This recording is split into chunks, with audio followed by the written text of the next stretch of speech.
Hello Year 10, welcome back to another week of home learning. We are moving through the forces topic currently. We are looking at week 4. Our focus is on the topic of work done. Okay, so I'm just going to run through this tutorial video with some instructions. There are some calculations that I'm going to work through with you. This presentation will be uploaded onto Go for Schools and onto Teams, so you have access to it. You can review it at any point. There are some exercises for you to do from this as well, so hopefully this will explain everything you need to do this week. Any questions, please do get in touch. Okay, so first of all, our start task. Okay, there is a video. Okay, the link is there below. It is also in the PowerPoint, but I'm not going to play it. Okay, I want you to think about this question. Okay, who do you think transfers the most energy, Usain Bolt or Mo Farah? Okay, and why? Who do you think transfers the most energy out of the two of them? Okay, it's just a thinking question to get you started, and there's a video to help you along. So as I say, you can watch it now, or you can come back and watch it later on. Once you've thought about that, okay, another thing to think about is which one of these is more powerful, okay, Mo or the truck, if they both travel 10 kilometers. So Mo Farah, renowned for running 10,000 meters or 10 kilometers, okay, if he travels that distance, would you say the truck, if that travels the same distance, would be more or less powerful, and why? Okay, I want you to think about those questions. Right, so the topic we're looking at, okay, as I said, is called work done. The key points that we're going to pull out of that, okay, from the first thing was that Mo Farah would transfer more energy than Usain Bolt because he travels further and for longer compared to the size of the force that is needed. So Usain Bolt runs 100 meters or 200 meters in a very short time, very quick, okay, a very short time. So he doesn't transfer very much energy because he's not running for very long and he's not running very far. The truck will transfer more energy, okay, because it needs a much bigger force to push it than Mo Farah does. Okay, in order to move the truck, it requires a lot more force. And therefore, of course, the truck is more powerful because it transfers more energy and it does it quicker. Okay, the lorry, the truck, to travel 10 kilometers will move a lot faster and get there quicker than Mo Farah would. So what we're thinking about when we're talking about work done, about energy transfer, is all to do with size of something, okay, and how far or how fast it goes. So work done, and I'd like you to write this definition down in your books. Work is done whenever a force is used to make something move, okay? And doing work requires energy or requires a transfer of energy. So as you do the work, energy is transferred. So we can think of work done as equal to energy transferred, okay? That's really important, and I want you to write that down. And here's our equation that we need to use. So obviously you need to take a note of this, okay? So work done equals force times distance, okay?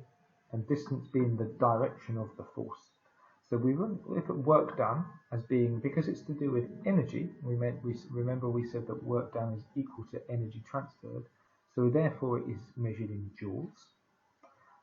Force, we know, okay, is measured in newtons, and distance is measured in meters. Now it's given as an S, which is a pain, okay, but we need to just remember that it's distance S, that it's measured in meters. So weight is a force. So I'm going to run through a couple of calculations. Okay, I'm going to do them with you first of all, and then I've got some for you to have a go at. So first example, we've got a builder who pushes a wheelbarrow 5 meters across a flat ground with a force of 50 newtons. So he uses 50 newtons of force to push that wheelbarrow 5 meters. How much work does he do? We use our equation. Okay, work equals force times distance. So we know that he does 50 newtons of work, of force, times 5 meters gives us an amount of work done as 250 joules, or 250 joules of energy transferred. Okay, hopefully that's nice and straightforward. You can pause if you'd like and take a note of that. Second example I'm going to give you. Okay, so got a laptop. Okay, just to lift that laptop 2 meters into the air, so maybe it's on the ground, and lift it to the top above your head with a force of 10 newtons. How much work is done? So again, the same equation. We've got 10 newtons of force, and we're lifting it 2 meters. So it's just using 20 joules of energy being transferred. Okay, now hopefully those are straightforward. There's 5 questions there that I would like you to have a go at in your books. Okay, so you can pause the video now if you're doing it alongside this, or you can stop. The answers will be displayed, okay, on the next slide, but I really want you to get an idea of having a go at this yourself, okay, without sort of giving away the answers. You'll notice that the first 2 use the equation the same way. The last 3, you need to rearrange the equations, so you need to practice your rearranging of equations. Okay, so I'm really after using that. Okay, there's your answers. Okay, again, I'll let you pause if you'd like and have a look at that. And we're going to come on to the main task for this week, and it's to do with Sports Month as well. Okay, you're going to do a little bit of circuit training. So as part of Sports Month, you need to complete 3 different exercises and calculate the amount of work that you're doing. So there's the 3 following exercises. You do them for 1 minute. Some squats, some tricep dips, I'll show you a picture, and some step-ups. So you're going to need a stopwatch, a ruler, and if possible some bathroom scales or something similar. If you don't, you can just guess your weight, or you can use a standard amount. Okay. Obviously, you need to take a healthy selfie while you're doing it for your Sports Month entry. Okay, along with your results. For this, I'm interested in your results. I don't need to see the picture.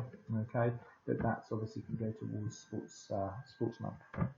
So squats, fairly self-explanatory. Keep your back straight. Okay, you're going to do as many as you can for a minute. Okay. Your tricep dip, you need to try and find something, could be a sofa, could be a bench outside, something like that, to dip up and down. And then the step ups, okay, you're going to need obviously just a step for that. Now, here's the table you're going to need. Okay, ideally you're going to need some help for this, because someone's going to need to time you, okay, while you count, and you're going to need to copy and complete this table. I'm going to go through it for you at the moment. The exercise is on the left, okay. Then you're going to write your mass, which is obviously in kilograms. So your weight, you put yourself onto the scales, get your mass in kilograms. Get your mass in kilograms. You'll notice that for the tricep dips, because you're doing 2 hands, use half of your body weight, okay, for your mass here. Then you get your weight, which is your mass times 10, okay, so that goes into here. Then you measure your distance per rep. So for your squats, measure how far you squat from down to up. Okay, what's the distance? For the tricep dips, it's how far up you go, and for the steps, it's obviously the distance of the step. Then you record the number of times you do it, the number of repetitions in 1 minute. And then you're going to work out your total distance, which is the distance per rep times the number of reps. And then finally, you're going to calculate your work done. So it's obviously the force, which is here, times the distance, which is here. Okay, and that will be your work done for each of your exercises. Now, you may come up with all sorts of different numbers. If you're not sure about your mass, choose about 60 kilograms, okay, or maybe less. But I'd like to have a go at all of that, and I'd like to see your results from that. Okay.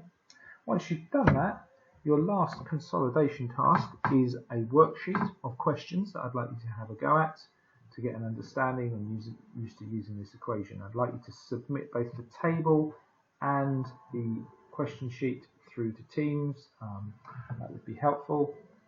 And then finally, your extension task, if you do get past that and you want to kind of have a little go look at something else, is for you to design your own question on calculating work. So you can make up any kind of scenario. I just gave you some from those questions.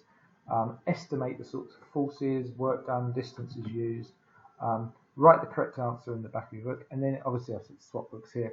Obviously we're not going to be able to swap the books, but please do send in your questions and that would be great, and we can use them as a little starter task for people. Okay, any questions, then please do let me know. Hopefully that's all clear, and I look forward to seeing how you get on. Good luck with the circuit training.